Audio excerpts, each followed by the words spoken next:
धमीजा और डॉक्टर कौशलकांत मिश्रा इस वक्त हमारे साथ जुड़ रहे हैं इस पर बात करने के लिए। डॉक्टर कौशलकांत मिश्रा, हरियाणा के एक मंत्री कोवैक्सीन के ट्रायल में शामिल होते हैं, एक डोज लेते हैं और कुछ दिनों बाद कोरोना पॉजिटिव पाए जाते हैं। जो दर्शक हमें इस वक्त देख रहे हैं, आप उन्हें कैसे समझाएंगे?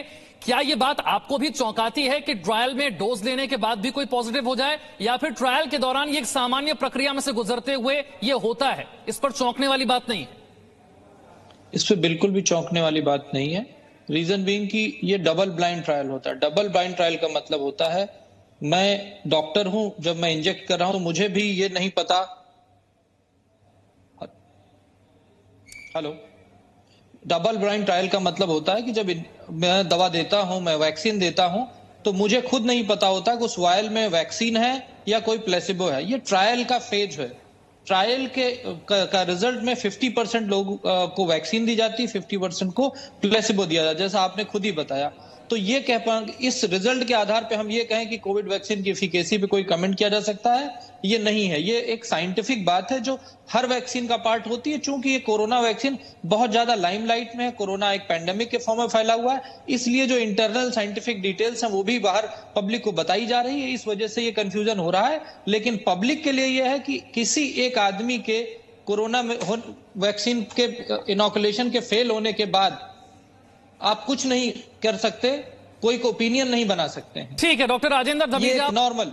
ठीक है, मैं डॉक्टर राजेंद्र धमीजा का रुख करना चाहूंगा। डॉक्टर साहब, ये बताइए कि कुछ वैक्सीन एक डोज है, कुछ वैक्सीन 2 डोज में दी जाती हैं, तो एक डोज से दूसरे डोज के बीच में क्या कोई संक्रमित हो सकता है? हम कब कह सकते हैं वैक्सीन की डोज देने के बाद कि अब हम सेफ हैं? नमस्कार। एक तो बहुत अच्छा मैसेज आप दे रहे हैं कि वैक्सीन इंजेक्शन लगने के बाद अगर कोई संक्रमित होता है तो उसके क्या मायने हैं। सो इससे ये लगता है कि वैक्सीन लेने से इसका मतलब ये नहीं है कि आप जो बाकी प्रिकॉशंस छोड़ दें या बाकी प्रिकॉशंस ना लें।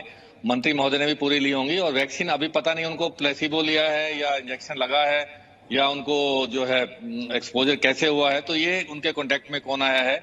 ये जो 2 वैक्सीन के बीच, 2 डोजेस के बीच का जो अंतराल है 28 दिन, ये एक बहुत महत्वपूर्ण है, क्योंकि पहली डोज जो है वो थोड़ा सा इम्यून रिस्पांस देती है और सेकंड डोज जो है वो उसके ऊपर बिल्डअप करती है, और उसके भी 2 हफ्ते बाद जो है इसकी एफिकेसी पता लगती है। और एफिकेसी भी एक कंट्रोल्ड एनवायरनमेंट है। एफिकेसी और इफेक्टिवनेस में भी फर्क है।